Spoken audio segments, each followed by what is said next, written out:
नमस्कार, जय हिंद, जय भारत।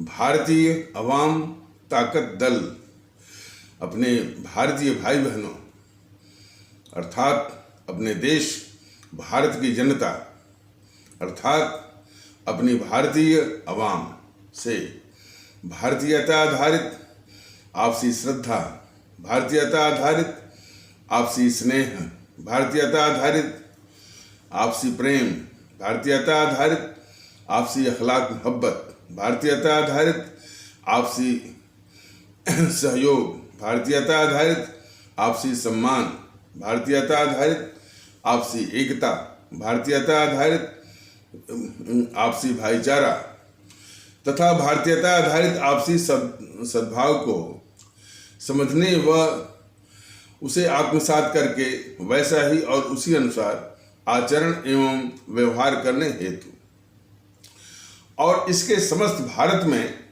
प्रचार प्रसार करने हेतु और इसकी अहमियत और महत्व को प्रत्येक देशवासी को समझाकर उसे अपनाते हुए वैसा ही और उसी अनुसार आचरण एवं व्यवहार करने हेतु और प्रत्येक देशवासी को अपना ही भारतीय भाई बहन मानकर, समझकर, अपनाकर उनके साथ वैसा ही और उसी अनुसार आचरण एवं व्यवहार करने हेतु सतत, सदैव और हमेशा अदब के साथ और आदर के साथ अर्ज करता है, विनती करता है। देखिए, भारतीय अवाम ताकत दल पूरे देश में भारतीयता के माहौल को लाने के लिए पूरा सन्नद्ध है, प्रयासरत है और इसमें हमारी जो भारतीय अवाम है वो भी इसकी अहमियत को समझ रही है और इसमें शरीक हो रही है।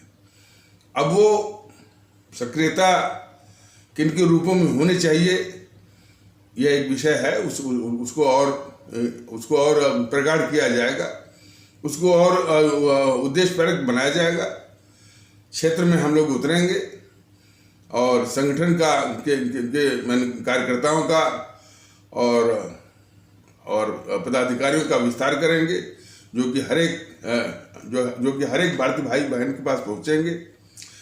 ये सारी बातें हैं कि जो कि उनको भारतीय एकता का, भारतीय भाईचारा का, भारतीय सद्भाव का, भारतीय अखलाक मोहब्बत इत्यादि का एहसास कराएंगे और उसके महत्व और अहमियत को भी बताएंगे कि यह मुल्क के लिए कितना ज़रूरी है। अब इसका पेनिट्रेशन कहाँ तक हुआ है, कहाँ तक लोग इसको पसंद किए हैं, यह एक विषय है और उस पर अध्ययन भी करना है और उसके आगे वो काम भी करना है। तो मोटा मोटी ये उद्देश्य, ये प्रयास भारतीय अवाम ताकत दल का है और उसके साथ साथ भारतीय अवाम ताकत दल हमारे देश में, इसी देश में रहने वाली, इसी देश का खाने वाली और इसी देश के सारे संसाधनों का उपयोग करने वाली, इसी देश से मान प्रतिष्ठा पाने वाली वो ताकतें इसी देश के खिलाफ जो है वो इसी देश के खिलाफ और इसी देश के हितों के खिलाफ, अपने आवाम के हितों के खिलाफ और उनमें अधिकांश जो कि राजनीतिक दलों के वेस्ट में हैं उनका भी परिचय करवाता है कि इनसे भी सावधान रहिए। और उनमें सबसे ज़्यादा जो खतरनाक है वो GNPC, गांधी नेहरू परिवार चांडाल चौकड़ी, जिसका कि पहले स्वरूप कांग्रेस था और इसकी जो देश विरोधी और भारत विरोधी जो गतिविधि हमेशा रही है वो आज़ादी की जो लड़ाई है उसके दौरान भी थी और इसका जो नेहरू सत्ता हथियाने के लिए क्या क्या साजिश करके इस देश को बांट दिया और फिर उसके बाद नेहरू ने और क्या क्या गद्दारियाँ की देश के खिलाफ और सन 47 के पहले भी गद्दारी करता रहा वो और फिर उस खानदान का उस कुनबे का जो इंदिरा गांधी थे, राजीव गांधी थे और इसमें जो है जो है वो सोनिया और राहुल प्रियंका इत्यादि हैं, वो कितना इस देश के लिए खतरनाक है, कितना भारत विरोधी है, भारत के लिए दुश्मन है।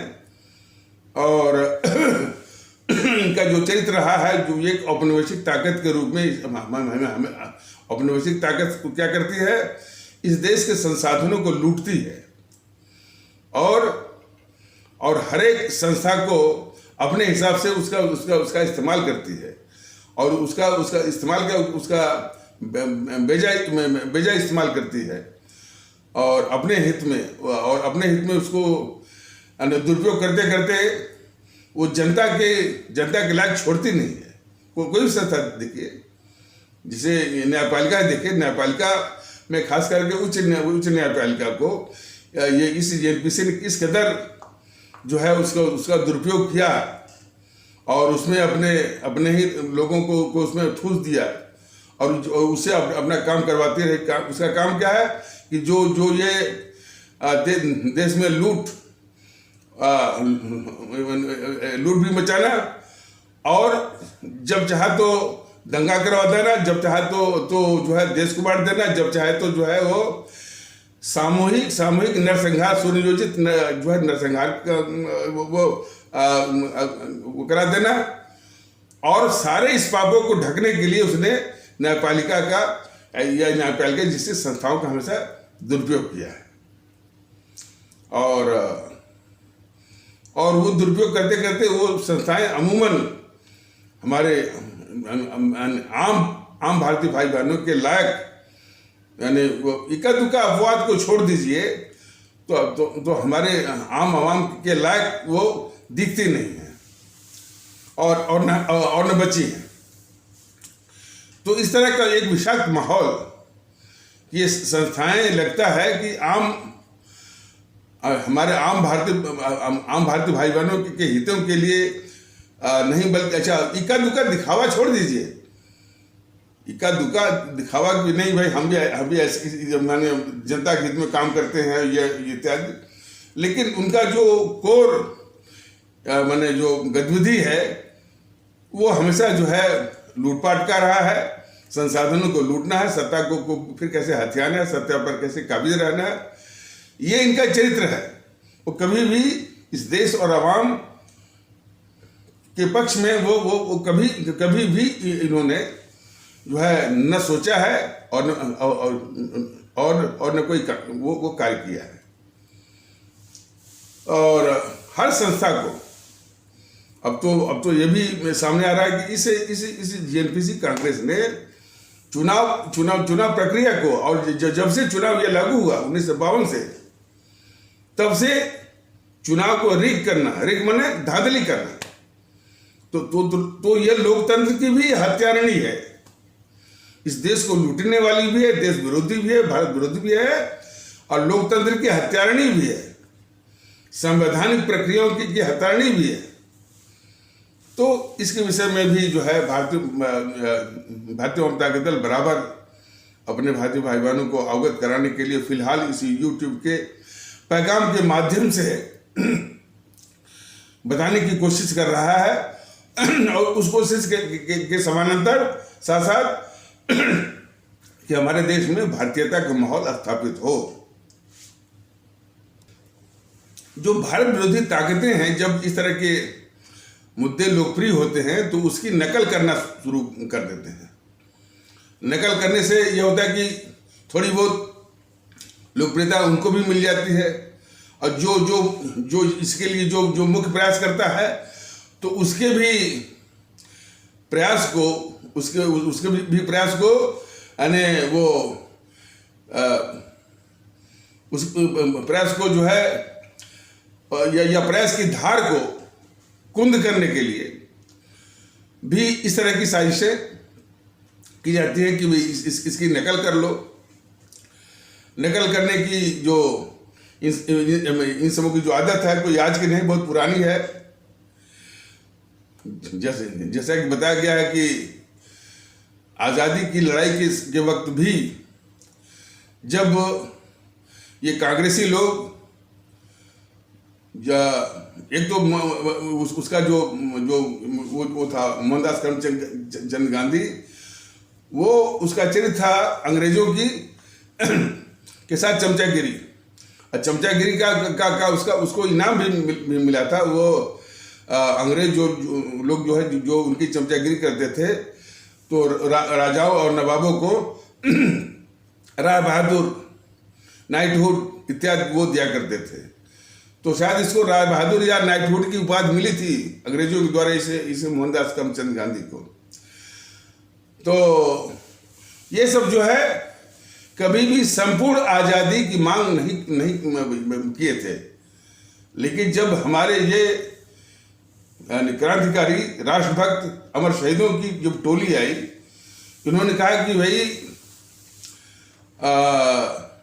अंग्रेजों को पूर्ण रूप से जाना है, माने हमको आज़ादी, संपूर्ण आज़ादी चाहिए। जब ये मुद्दा लोकप्रिय हुआ जनता में, तो इसी मुद्दे को इन कांग्रेसों ने चुरा लिया, और चुराने के लिए वही गद्दार मोहनदास करमचंद गांधी ने तुरंत जो है वो कांग्रेस अध्यक्ष बनवाया। हालांकि नंबर था सरदार पटेल को बनवाने का, लेकिन ये गद्दार मोहनदास करमचंद गांधी सरदार पटेल को न बनवा करके, अच्छा उसके पहले ठीक पहले जो है मोतीलाल नेहरू था अध्यक्ष कांग्रेस का, और इसके बाद जो है सरदार पटेल बनते, लेकिन सरदार पटेल को न बनवा करके ये गद्दार मोहनदास करमचंद गांधी इसी गद्दार जवाहरलाल नेहरू को अध्यक्ष बनवाया, और संपूर्ण स्वराज की घोषणा करवाई लाहौर में, रावी नदी के तट पर जो है वो 30 दिसंबर 1929 को। तो मुद्दा चुराने का इन समूह का एक आदत और इतिहास रहा है। तो इस पर हम ज़्यादा अभी फिलहाल नहीं कहेंगे, क्योंकि ये विषय जो है किसी और भटक न जाए। तो उसी प्रकार जो भारतीय औपताकत दल जो भारतीयता के माहौल को स्थापित करने के लिए कोशिश कर रहा है, और साथ साथ इन जो भारत विरोधी ताकतों की असली जो उनका फितरत है, डीएनए है, चरित्र है, ये भी बताने की कोशिश कर रहा है, ताकि हमारी आवाम हमारी भारतीय आवाम इसी रूप में समझ करके इनके विनाश का उपाय करे।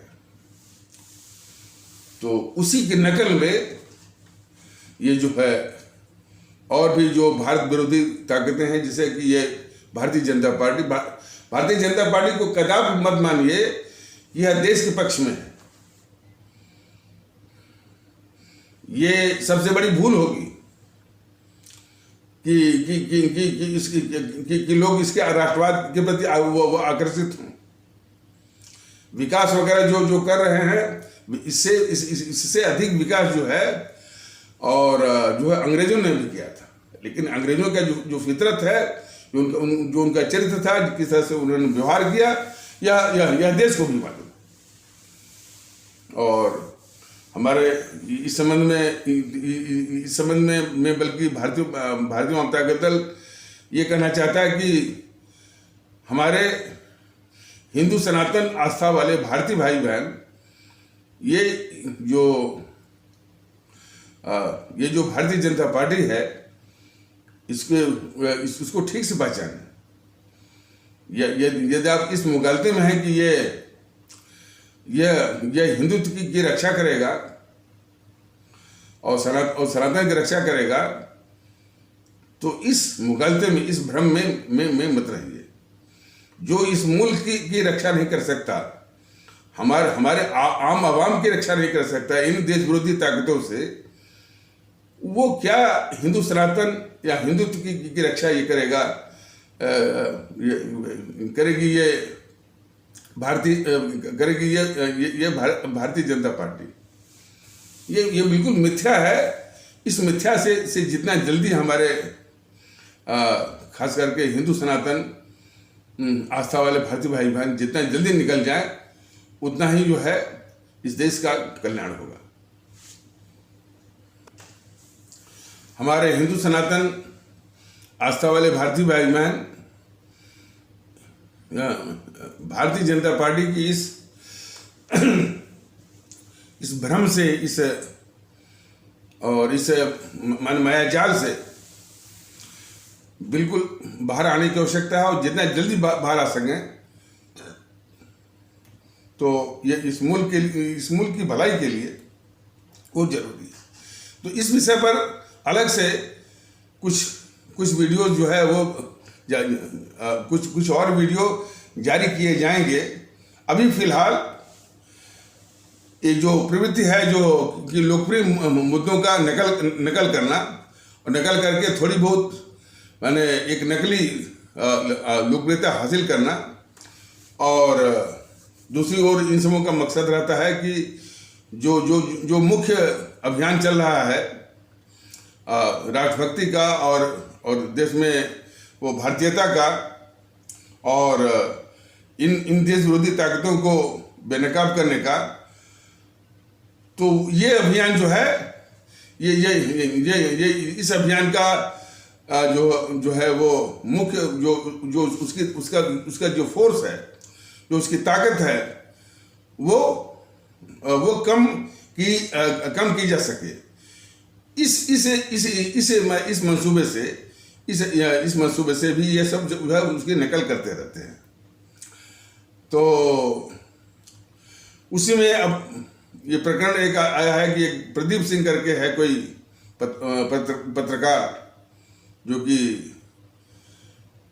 ये भारतीय जनता पार्टी की ओर से कह लीजिए कि वैसे तो इन शब्दों का प्रयोग के पक्ष में हम नहीं रहते हैं, लेकिन हमेशा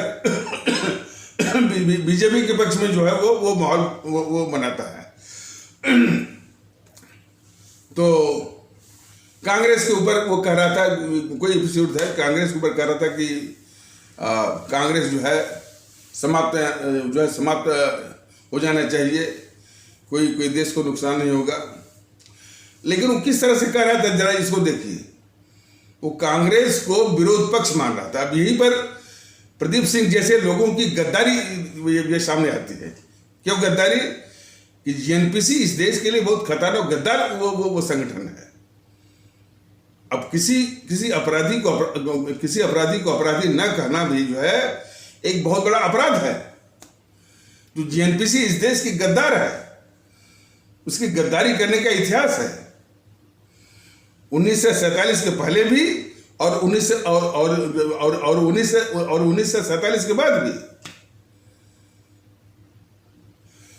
जो चीन के साथ जिस तरह से इसने भारत के खिलाफ जो है चीन के साथ डीलिंग में भारत के खिलाफ किस तरह से वो गद्दारी की है नेहरू ने। नेहरू के बाद जितनी भी उसके क्या करें वो बाद वाले जितने आए, इंदिरा और राजीव और इत्यादि सब समूह ने किस तरह से चीन के साथ डीलिंग की और किस तरह से व्यवहार रखा, बिल्कुल भारत के खिलाफ, भारत के हितों के खिलाफ, भारत के साथ गद्दारी का वो नमूना है। और प्रदीप सिंह जैसे अकेला नहीं है, किस तरह से गद्दार नेहरू को बचाता है यह भी देखने की जरूरत है। इस गद्दार नेहरू ने जो है हमारे देश में उस चीन के प्रधानमंत्री को बुला करके एक धोखेबाजी वाला नारा लगवाया, हिंदी चीनी भाई भाई, हिंदी चीनी भाई भाई। इसको प्रदीप सिंह नहीं कहेगा।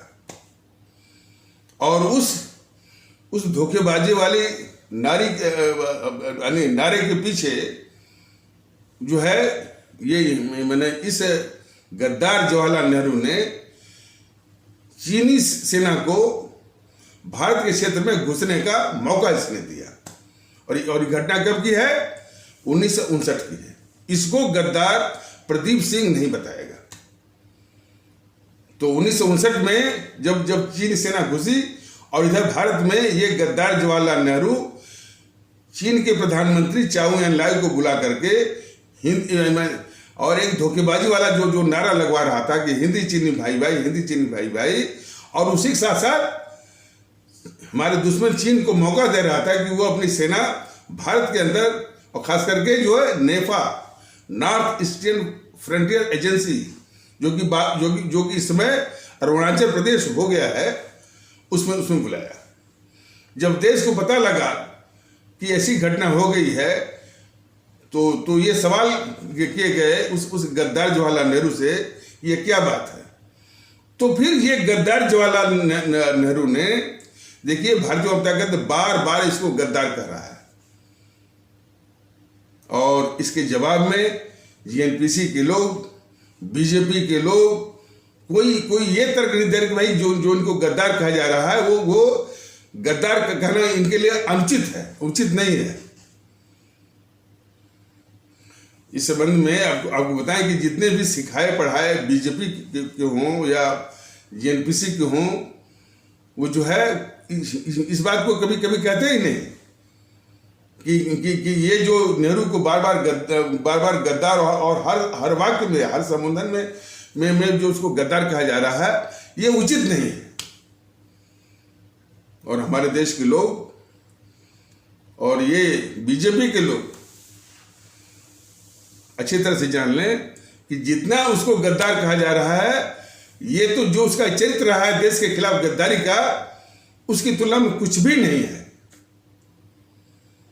कोई गौर से देखे तो उसका दिमाग जो है ठनक जाएगा, झना जाएगा कि इस नेहरू ने कितनी गद्दारियां की हैं। अब उन्हीं को छिपाने को, उनकी गद्दारी छुपाने के लिए प्रदीप सिंह जैसे लोग और तमाम, प्रदीप सिंह वो अकेला थोड़ी है, तमाम वो चले आते हैं।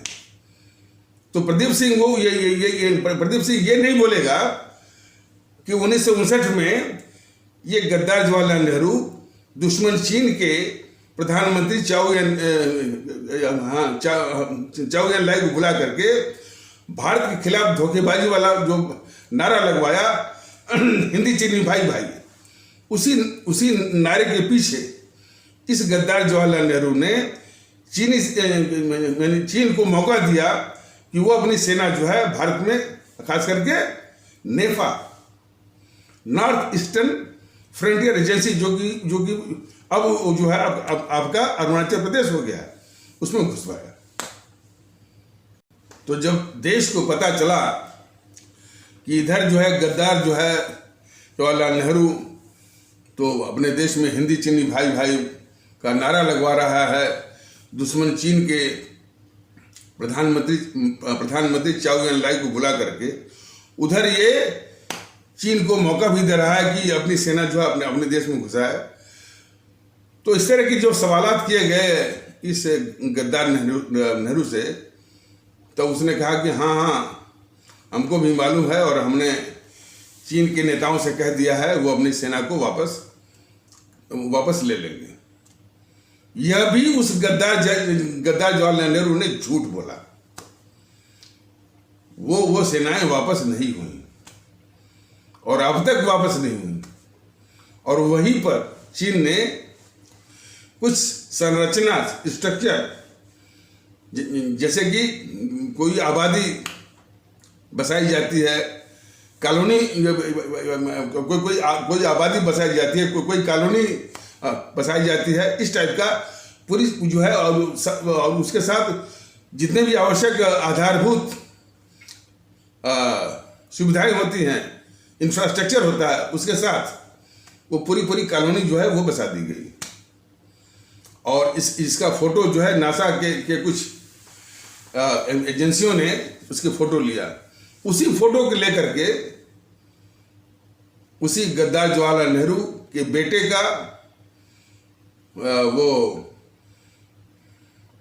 का जो है, नहीं, उसी गद्दार जवाहरलाल नेहरू के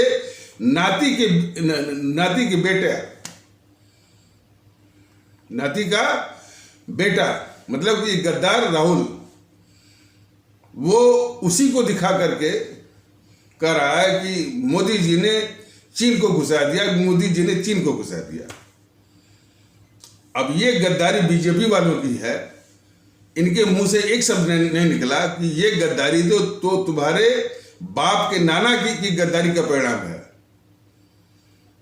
तो इस देश में इस जीएनपीसी गांधी नेहरू परिवार को जो है जितनी भी गद्दारी, और वो भी गद्दारी इसमें नहीं, जब वो शासन में थे तब तो गद्दारी करते ही थे, विपक्ष में जब वो यानी विपक्ष में के लायक भी कहाँ है, मतलब कि ये तो देश के दुश्मन है, विपक्ष में ये सब मानते हैं।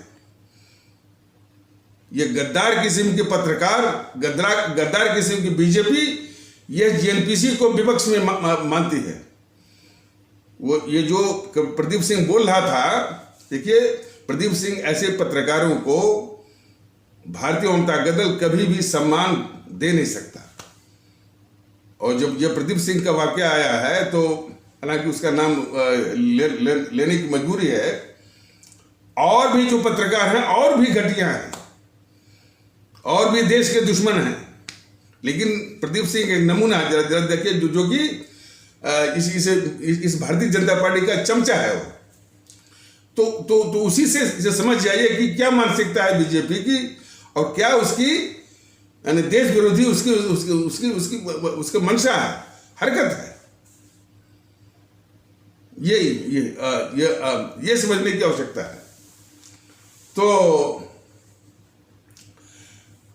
तो ये बीजेपी वाले जो कि 1959 में ही जो है गद्दार नेहरू ने जो वो चीनी सेना को घुसवाया था हिंदी चीनी भाई भाई भाई के धोखेबाजी नारे के दौरान, और जहां पर कि चीनी इस वक्त जो है वो काफी कानूनी टाइप का, जिसमें कि लोग बसते हैं और उसके आधारभूत सुविधाओं के साथ, मतलब कि वो इंफ्रास्ट्रक्चर के साथ, और जिसके फोटो वगैरह जो है नासा के कुछ एजेंसियों ने लिया, उसको देख करके ये गद्दार राहुल गांधी कहता है कि मोदी जी ने चीन को घुसा दिया, चीन को घुसा दिया।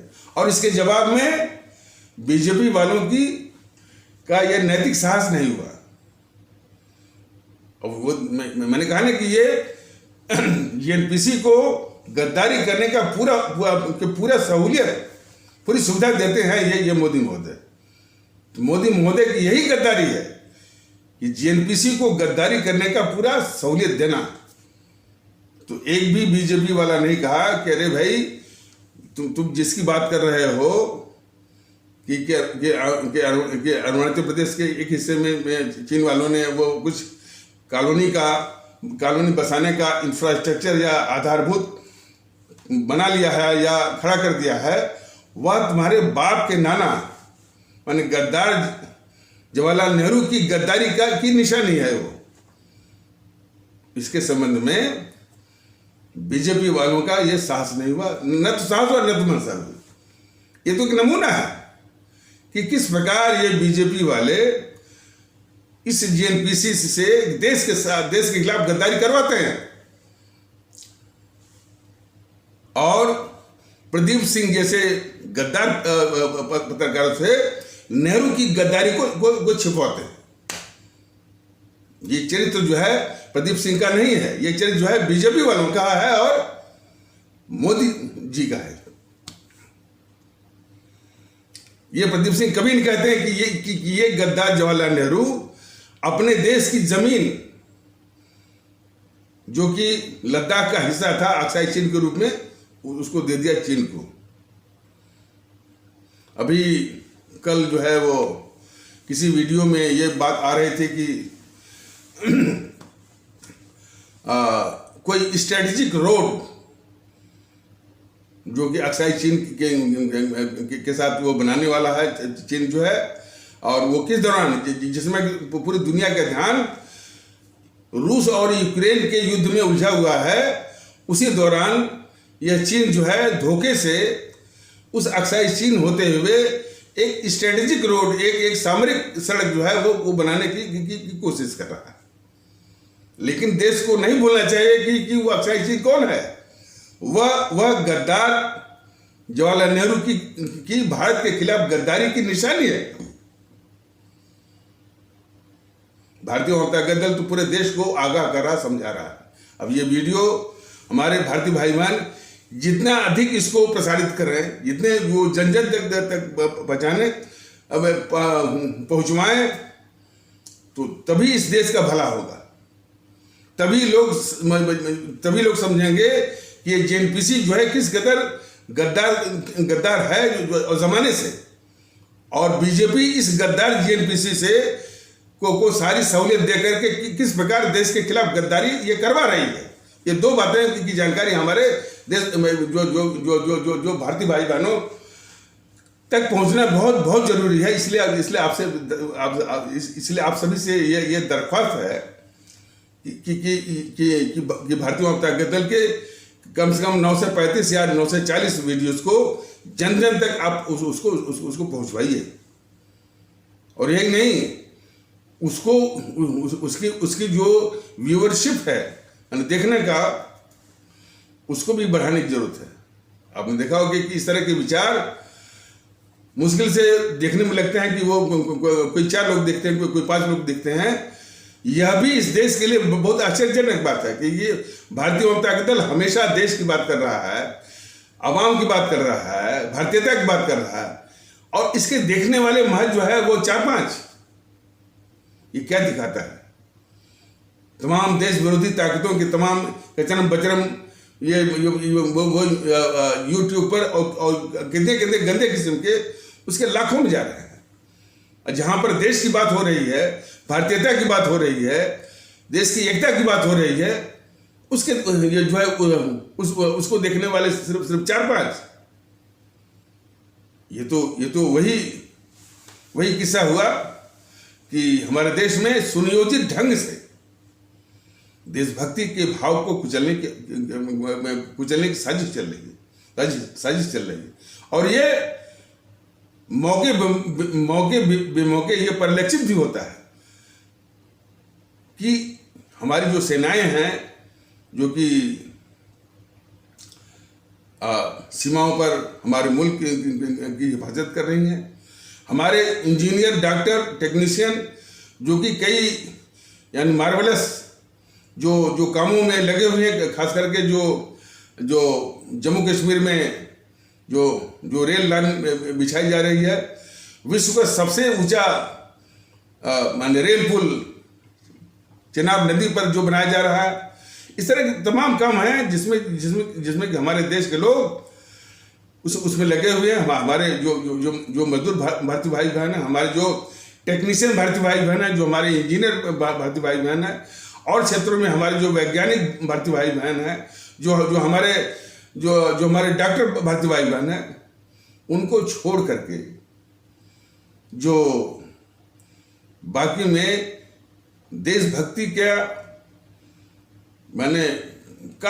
देशभक्ति के जज्बे का बहुत बड़ा अभाव है। और वो अभाव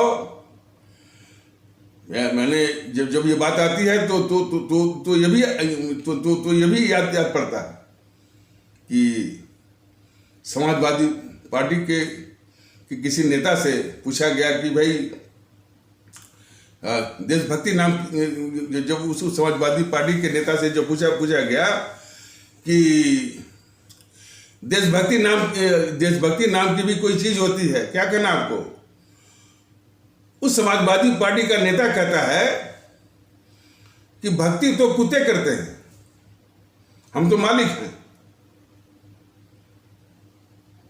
ये सारी बातें, चूंकि ये उसी विषाक्त वातावरण का एक नमूना है, द्योतक है कि बाकी जो मैंने बताया था, सेना है, टेक्नीशियन है, इंजीनियर हैं, डॉक्टर हैं, वैज्ञानिक हैं, वो तो अपना काम कर रहे हैं देशभक्ति के लिहाज से, लेकिन बाकी में देशभक्ति की भावना का बिल्कुल अभाव है। और वो सुनियोजित ढंग से वो जो है उसको समाप्त किया गया है।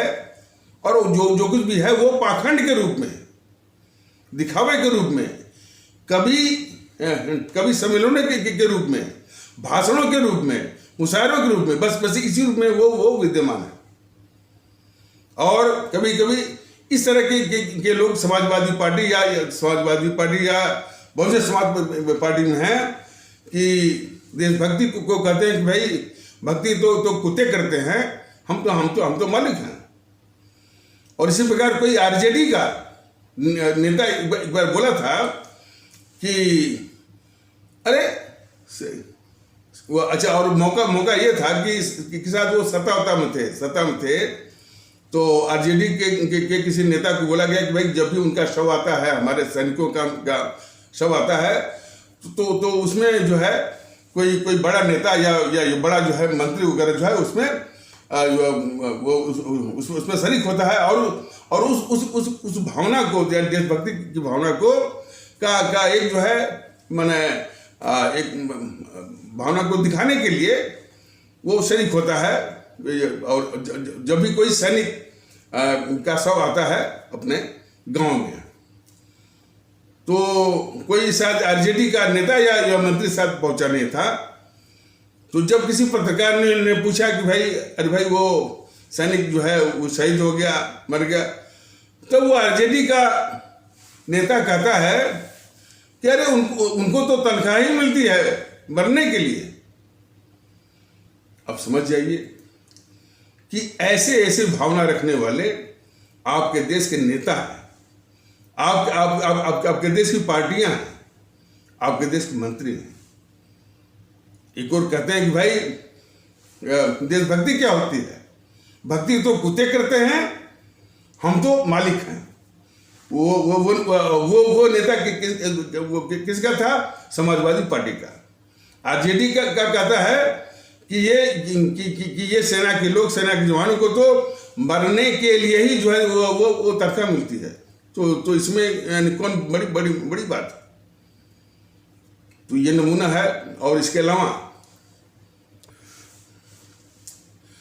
जब भी अब आपने देखा होगा कि ये वाजपेयी सरकार के दौरान जो कांधार विमान अपहरण हुआ था भारत का,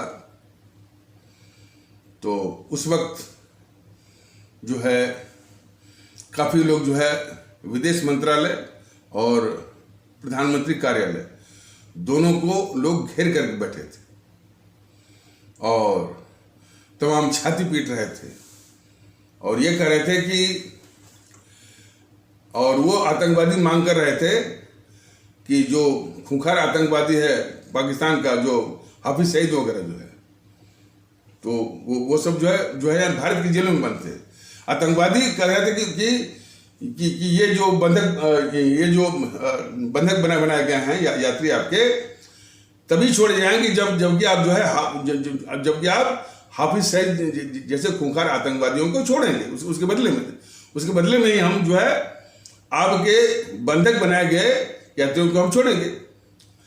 भारत में देशभक्ति का जरा नमूना देख लीजिए। काफी लोग जो है विदेश मंत्रालय और प्रधान मंत्रालय को घेर के बैठ गए और उसी में ये जीएनपीसी जो देश की दुश्मन है वो भी हवा दे रही थी कि इस तरह का दबाव बनाया जाए। वो ये कह रहे थे कि हमारे लोग जो वो यात्री जो बंधक बने हैं उनको छुड़वाइए और जो हाफिज सईद जो हमारे हजारों भारतीय भाई बहनों को मरवाया है उसको छोड़ दीजिए।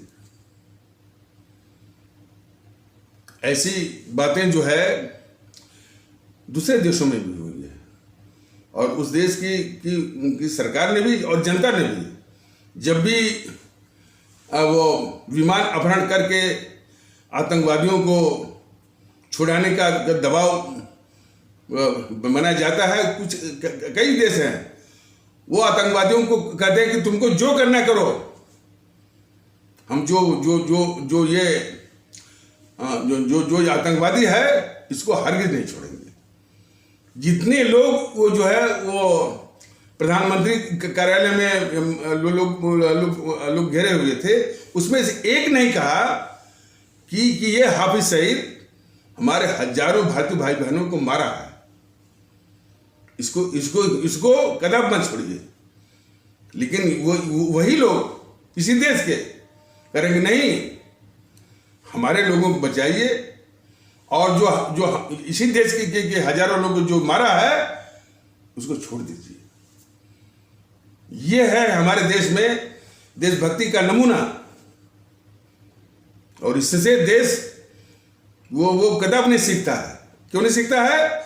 इस देश में प्रदीप सिंह जैसे गद्दार पत्रकारों का एक जो उनका बोलबाला है।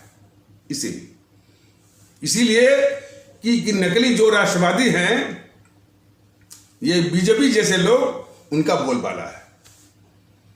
इस देश के लिए जो है अनमन मिटना है और जो आतंकवादी को किसी भी कीमत पर नहीं छोड़ना है।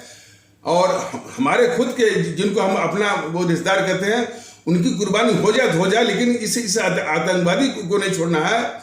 इस तरह की देशभक्ति इसलिए नहीं है, इसमें नकली किस्म के जो है वो राष्ट्रवादी जो वो हावी है। वो इसलिए है कि देश के गद्दार जो है जेएनपीसी उस सिस्टम पर हावी, जिसने सिस्टमेटिक ढंग से देशभक्ति के जज्बे को हमेशा समाप्त किया है और कुचला है। जिसने कि प्रदीप सिंह जैसे गद्दार पत्रकारों को आगे बढ़ाया है, जो कि झूठ मूठ की बातों में उलझा करके जो है नेहरू की गद्दारी को छुपाने की गद्दारी करते हैं। और यही नहीं, जो उड़ी में जो घटना हुई और ये तमाम इस तरह के जेएनपीसी के जो घटना हुई और जिसमें हमारे कई जवान मारे गए और जिसके की एवज में जो है बालाकोट स्ट्राइक हुई थी, तमाम इस तरह के जो है यूट्यूब पर इस तरह का जो जेएनपीसी और वामपंथियों ने माहौल बनाया था कि चूंकि मोदी जी को वोट लेना है, इसलिए जो है कोई युद्ध जो है वो ठान रहे हैं इस पाकिस्तान से। और मोदी जी ने ही जो है अपने किसी से मरवाया, किसी एजेंसी के द्वारा मरवाया अपने सैनिकों को। इस तरह की बातें जिस देश में जिस देश में इस चीज का समर्थन मिलता हो, समझ जाए कि हमारे देश में देशभक्ति और राष्ट्रभक्ति को किस कदर जो है सुनियोजित ढंग से कुचला गया है। इसीलिए तो आज भारतीय जनता दल पौने तीन साल या ढाई पौने 3 साल से देशभक्ति की बात कर रहा है, नेहरू की गद्दारियों के विषय में बता रहा है। लेकिन ये बीजेपी नेहरू को गद्दार नहीं मानती है। ये बीजेपी प्रदीप सिंह जैसे लोगों को आगे बढ़ाती है, जो कि ये सिद्ध करते हैं कि नेहरू गद्दार नहीं था। प्रदीप सिंह कोई अकेले नहीं है। मैं बता दूं, जेएनपीसी जो वो रवीश कुमार बोलता है देश का बहुत खतरनाक गद्दार है वो रवीश कुमार। वो खुद इस देश के लिए खतरा है और कहता है दूसरे को गोदी मीडिया, सुपारी मीडिया, गोदी मीडिया, सुपारी मीडिया खुद है वो, उसका एनडीटीवी है। लेकिन आजकल ये प्रचलन चला है कि खुद वो अपराधी रहिए, दूसरों को कहते रहिए तो लोग आपके अपराध की ओर ध्यान कम देंगे। वही करता है ये गद्दार रवीश कुमार। हालांकि उसके विषय में कुछ थोड़ा बहुत वो अजीत भारती वगैरह जो भी बोलता रहता है, लेकिन वो भी पल रहा है ना। तो रवीश कुमार अकेले नहीं है। उसी तरह खतरनाक है इस देश के लिए आशुतोष, जो कि पहले इस तरह की किसी मीडिया में काम करता था, फिर वो जो इस देश की जो गद्दार पार्टी है आम आदमी पार्टी, उसमें गया और उसमें उसका वो हिसाब किताब नहीं बैठा, तो फिर आकर के जो है और उसको नौकरी नहीं मिली तो सत्य हिंदी करके वो जो है यूट्यूब खुला हुआ है। और इस सत्य हिंदी के विषय में भी खुलासे हुए हैं। इनकी क्या खुलासा करना, ये देश के बहुत बड़े गद्दार किस्म के हैं। देखिए, भारतीय जनता दल तो इनकी गद्दारी को उजागर कर रहा है और ये यूट्यूब जितना जाएगा उतनी जागरूकता बढ़ेगी। इन गद्दार पत्रकारों के खिलाफ जो है जागरूकता, तो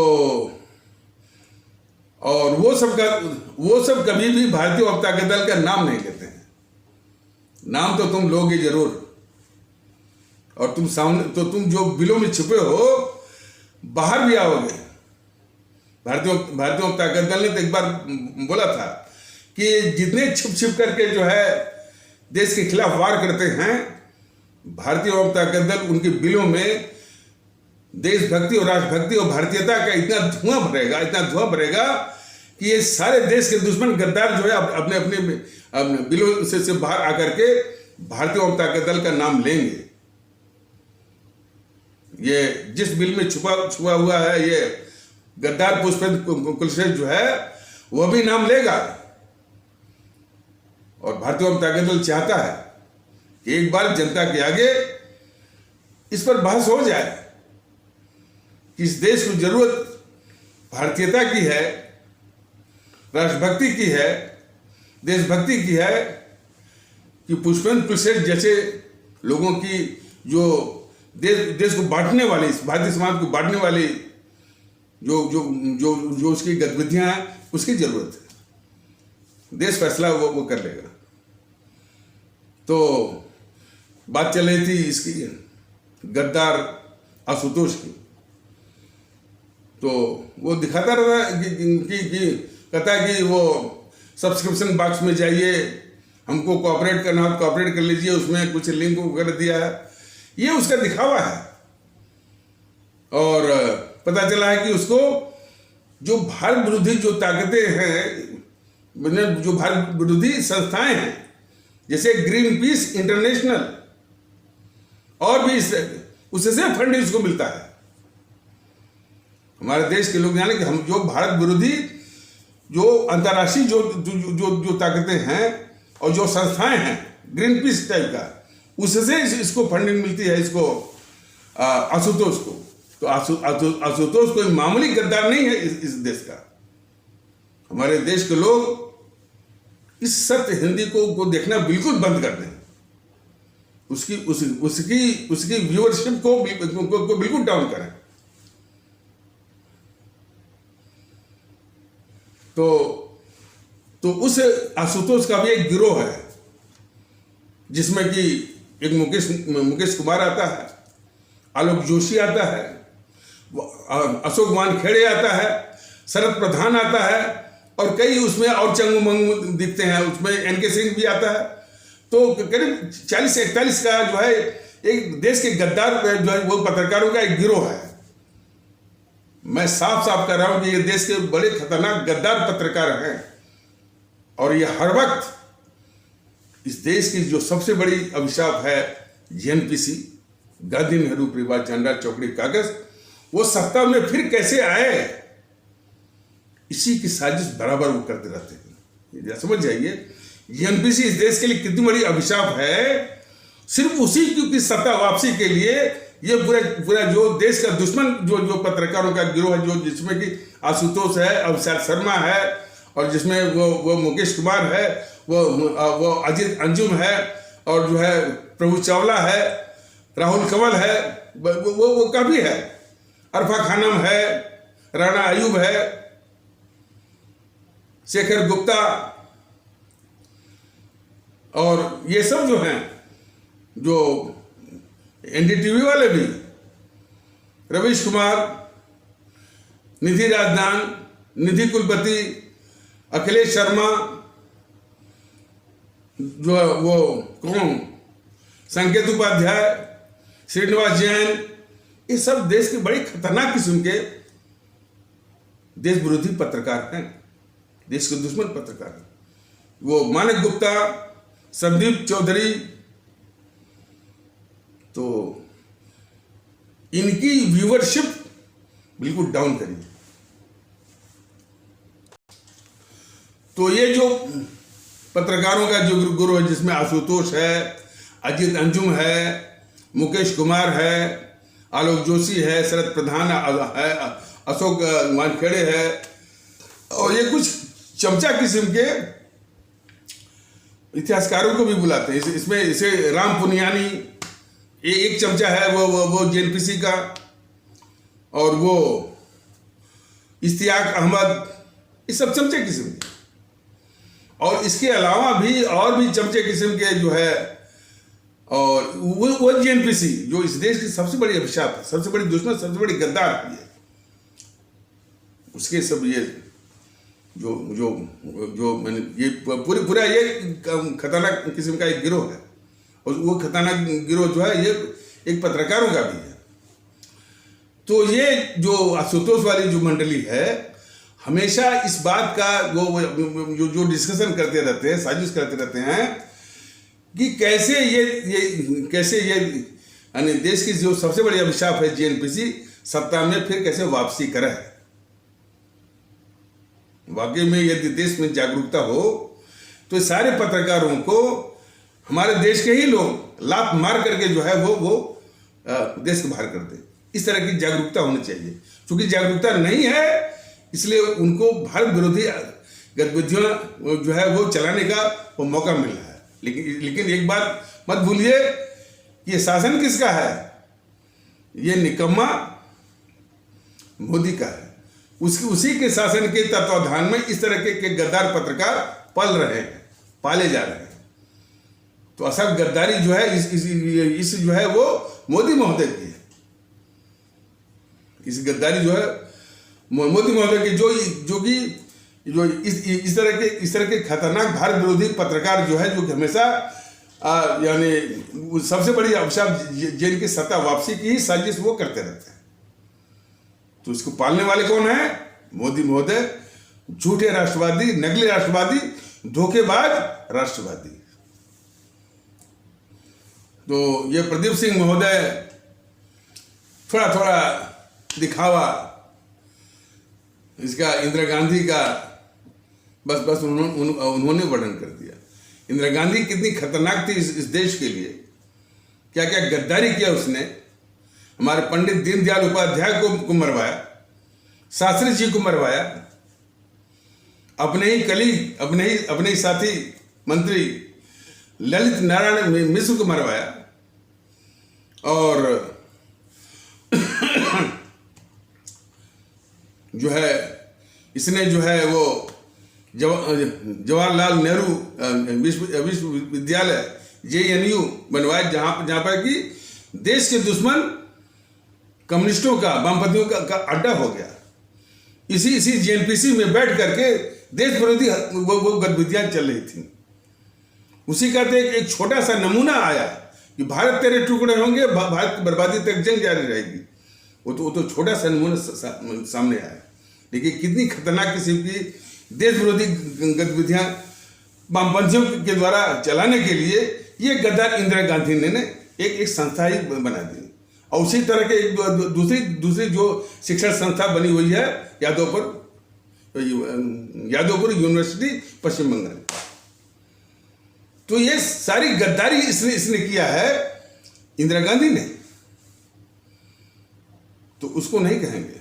और उसको ये प्रदीप सिंह ऐसे गद्दार वो भी नहीं कहेंगे कि उसी गद्दार इंदिरा गांधी को जिस बीजेपी की ये चमचागिरी करते हैं, उसी बीजेपी का अटल बिहारी वाजपेयी उसको दुर्गा बोलता है।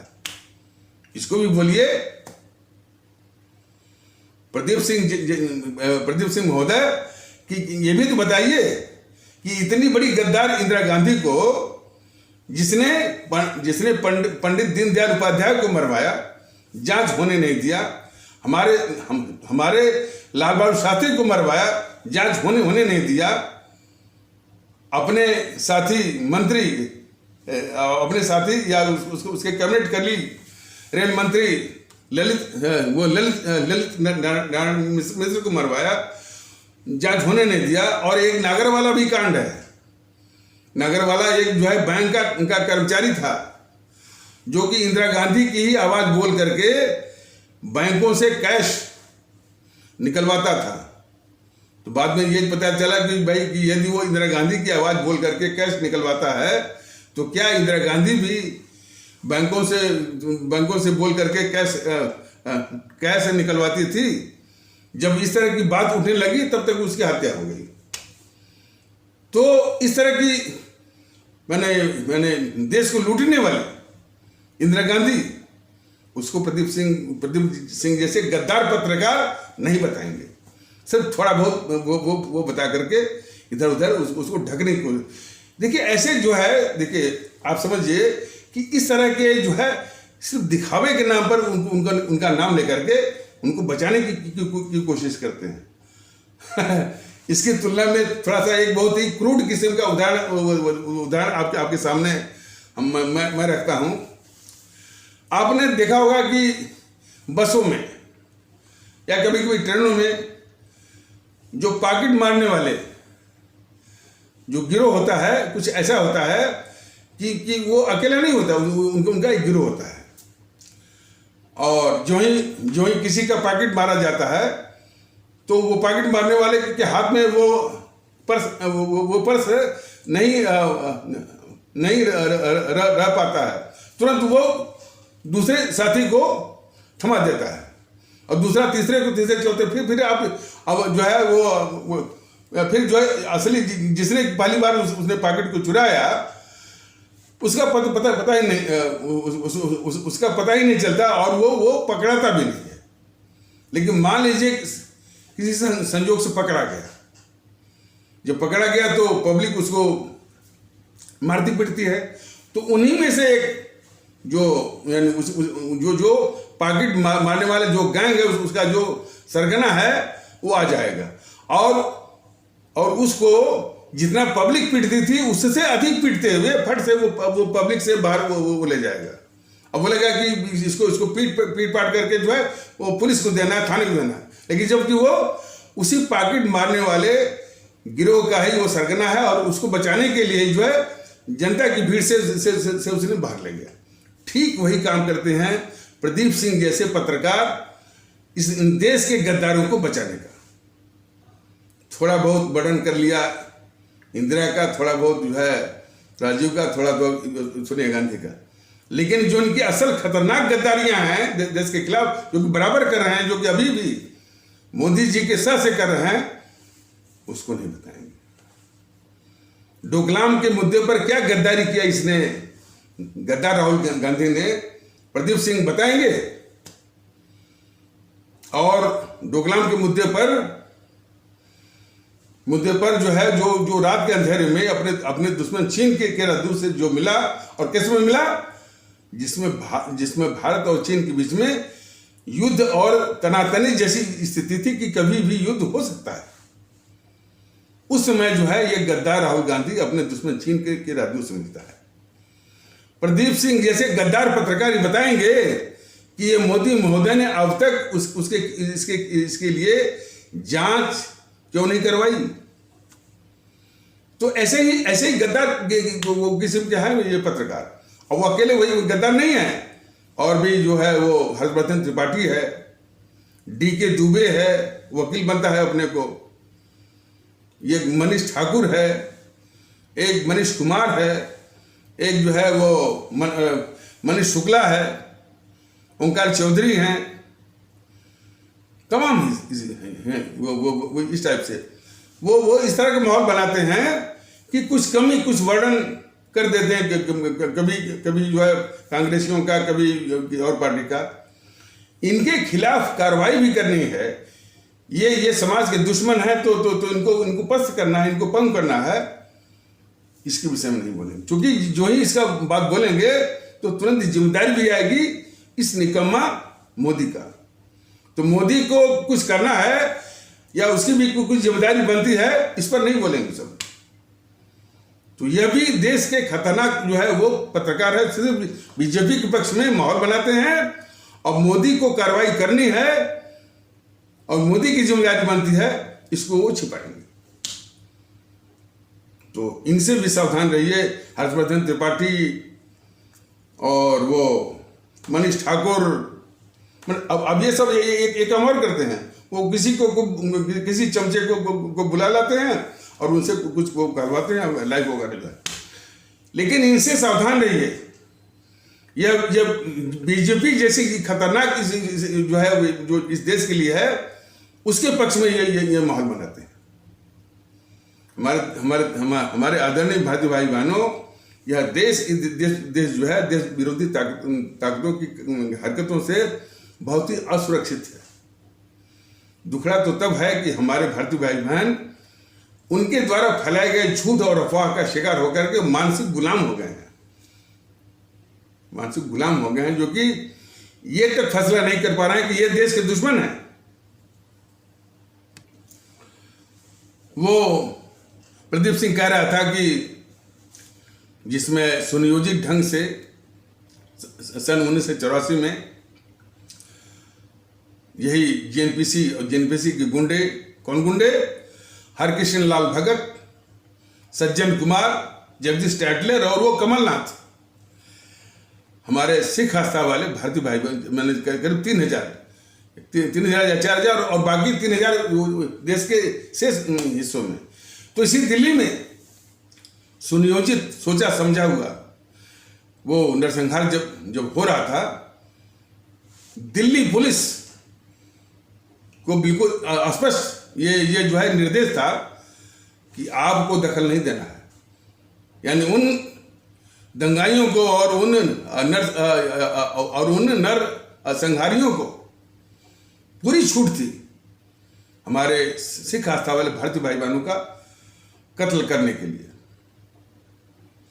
और ये बात सही कह रहे थे वो प्रदीप सिंह, यहीं पर जो है सुप्रीम कोर्ट बैठी थी, यहीं पर राष्ट्रपति बैठा था, यहीं पर हाई कोर्ट थी। तब ये कहाँ गई सुप्रीम कोर्ट और हाई कोर्ट और राष्ट्रपति? इन्होंने संज्ञान क्यों नहीं लिया? बड़े हैं वो रमणा महोदय जो है संज्ञान ले लेते हैं लखीमपुर खीरी में एक आध दो हत्याओं पर। कहाँ गई थी वो ये सुप्रीम कोर्ट? कहाँ गई थी हाई कोर्ट? जबकि 3,000 सिख जो है 3,000 हमारे सिख आस्था वाले भारतीय भाई बहनों की खुलेआम निर्मम जो है वो हत्या हुई। इस सारे सवालों के जवाब इस देश को देना पड़ेगा। सवाल बस यही नहीं है, इतनी निर्मम हत्याओं के बावजूद भी हमारे पंजाब के भारतीय भाई बहन क्यों जेएनपीसी को अपने सर पर बिठाए, इसका भी जवाब उनको देना पड़ेगा। क्यों उसकी 3-3 बार सरकारें बनवाए, इसका जवाब देना पड़ेगा। और इस जेएनपीसी की अवतार ये जो है आम आदमी पार्टी है, वो भी देश की बहुत खतरनाक गद्दार है। क्यों उसको वोट दे करके जो है सरकार वोट दे करके और वो भी भारी मतों से सरकार बनवा रहे हैं? ये सारे सवालों का जवाब हमारे पंजाब के भारतीय भाई बहनों को देना पड़ेगा। और वो धरती जो कि हमारे शहीद आजम भगत सिंह की देशभक्ति के लिए जो है वो जानी जाती है। वो धरती जो हमारे देशभक्त उधम सिंह की कुर्बानी, शहादत और जो है और उनकी देशभक्ति के लिए जानी जाती है, उसी धरती के लोग देश के दुश्मनों को, नरसंहारियों को उड़ कर रहे हैं। इस कलंक का निवारण करना होगा और उस कलंक का निवारण करने के लिए ही भारतीय जनता दल आज जो मुहिम चला रहा है, इसमें शरीक होइए। भारतीयता का, भारतीय भाई बहनों से मोहब्बत का और भारतीय भाई बहनों से इखलाक मोहब्बत अपनाने का। और जो हमारे शहीद आजम भगत सिंह ने कहा कि ये सारी ताकतें, ये आम आदमी पार्टी तो अभी आई है, आम आदमी पार्टी ये बहुत ही खतरनाक किस्म का काले अंग्रेज है। तो इस मानसिक गुलामी से बाहर निकलिए, पहचानिए कि ये देश के गद्दार है और हमसे जो है बहुत बड़ा अपराध हो रहा है यानी इस कलंक को बुलाने के लिए। तो आम आदमी पार्टी बहुत ही खतरनाक किस्म के इस देश की गद्दार है, चाहे वो सत्ता में हो चाहे ना हो। कैसे उसको वोट मिला है? लोकतंत्र की हत्या बराबर जेएनपीसी करती रही है, हमेशा चुनाव को रिग करके, चाहे वो पेपर बैलेट बॉक्स का रहा और बैलेट बॉक्सों को इधर उधर कर देना, हेराफेरी कर देना। और शुरू में तो जो है 1952 में लोग बताते हैं कि उसमें कोई चुनाव चिन्ह वगैरह नहीं था होता, उसमें बक्से हुआ करते थे भाई कि ये जो है वो सोशलिस्ट पार्टी का है, ये प्रजा सोशलिस्ट पार्टी का है, ये कांग्रेस का है। यदि उसमें लोग कागज डालते थे, यदि कागज निकाल कर के दूसरे बक्से में आप डाल दें तो वो भी संभव था। इस तरह से चुनाव में बड़े पैमाने पर धांधली करके, जहां पर ये भारतीय जनता दल इस बात को दुख प्रकट करता कि कैसे ये नेहरू जो है जिसने देश को बंटवाया और इतने लोगों को मरवाया, कैसे उसको वोट मिलता रहा। तो शायद इसमें भी एक मैंने ये क्लू निकल सकता है कि ये सब चुनाव में धांधली करके ही जो है जनता की इच्छाओं को के विरुद्ध लोकतंत्र की हत्या करके सत्ता पर काबिज रहे हैं ये जीएनपीसी वाले। तो पूरे इतिहास में आप ढूंढ डालिए, इससे खतरनाक और इससे बढ़ करके भारत का दुश्मन कोई नहीं रहा है इस जीएनपीसी से बढ़ करके। तो उस जीएनपीसी को ये बीजेपी वाले गद्दार नहीं मानेंगे, क्या मानेंगे? विरोध पक्ष। तो यही गद्दारी है बीजेपी वालों की। और बीजेपी जो है अपने जितने भी वो सुपर सालार हैं या सुपर सालार जो कि यूट्यूब या पत्रकारों के बेस में, उनसे भी जीएनपीसी के पापों को ढकवाती है बीजेपी या मोदी जी, जो कि नाम मात्र का बस नाम लेकर के उसको पूरी तरह बचाने की जो है वो साजिश करते हैं। प्रदीप सिंह जैसे इस देश के गद्दार पत्रकार। तो ये बताने का हमारे देश के लोग कि इन भारत विरोधी ताकतों से कितना मतलब कैसे मतलब कि कैसे महफूज रह सकते हैं, इसको जरा वो गंभीरता से आप सोचिए। तो खैर शुरुआत आपको वहीं से करनी है। भारतीय एकता, भारतीयता आधारित आपसी एकता, भारतीयता आधारित आपसी भाईचारा और भारतीयता आधारित आपसी सद्भाव और भारतीयता आधारित आपसी अखलाक मोहब्बत इत्यादि। भारतीयता को आगे बढ़ाइए, इस यूट्यूब को आगे बढ़ाइए अधिक से अधिक, और जो अधिक से अधिक जो है यानी यूट्यूब पर जो है वो व्यूअरशिप भी बढ़ाइए, ताकि इनके विरोधियों को भी एक माकूल जवाब उनको मिल सके। और इन सारे पत्रकारों से सावधान रहिए, क्योंकि ये भारतीयता के दुश्मन है। भारतीयता की जो है बीजेपी बहुत बड़ी दुश्मन है। वो कदापि नहीं चाहती कि इस देश में भारतीयता है।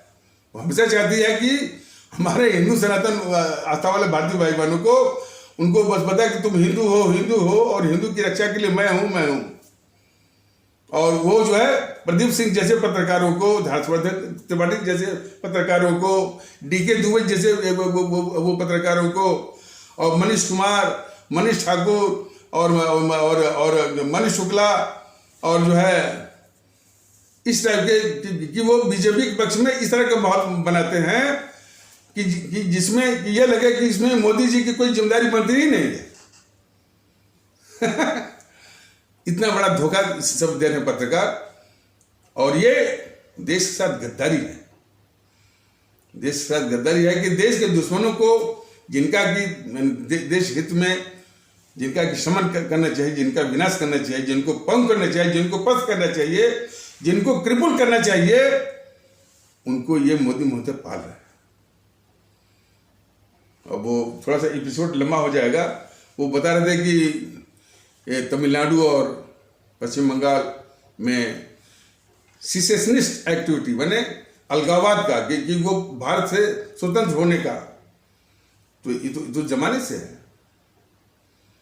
जमाने से तमिलनाडु, पश्चिम बंगाल और पंजाब हमेशा अपने को किसी न किसी प्रकार से स्वतंत्र होने का वो संकेत वो कभी आतंकवाद के बहाने, कभी एलटीटी के बहाने, कभी नक्सलवाद के बहाने वो होता रहता है।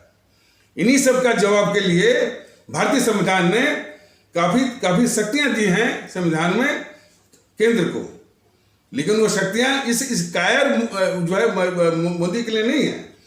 हमारे देश से पश्चिम बंगाल निकल जाए तो निकल जाए, हमारे देश से ये तमिलनाडु निकल जाए, जब निकल जाए पंजाब निकल, तब भी इस कायर मोदी पर असर नहीं पड़ेगा। तब भी उसके ये मंडली जो है मोदी की जो है वो क्या कहने चमचागिरी ही करेगी, अस्तुतगानी करेगी।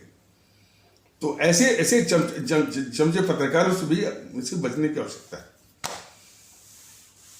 और हमारे भारतीय भाई बहन इस वीडियो को, इस संदेश को आगे बढ़ाइए, वरना तो ये देश के दुश्मन मैंने जीएनपीसी तो है, बीजेपी भी है। बीजेपी जीएनपीसी को बचाने वाली, और इसे बीजेपी के पक्ष में माहौल बनाने वाले ये पत्रकार। जीएनपीसी कैसे सत्ता में आए, वो आशुतोष वाली मंडली। बहुत ही खतरनाक माहौल है। तो खैर, इन्हीं आवश्यक शब्दों के साथ इस आवश्यक पर चर्चा को यहीं पर विराम दिया जाता है। तब तक के लिए नमस्कार, जय हिंद, जय भारत।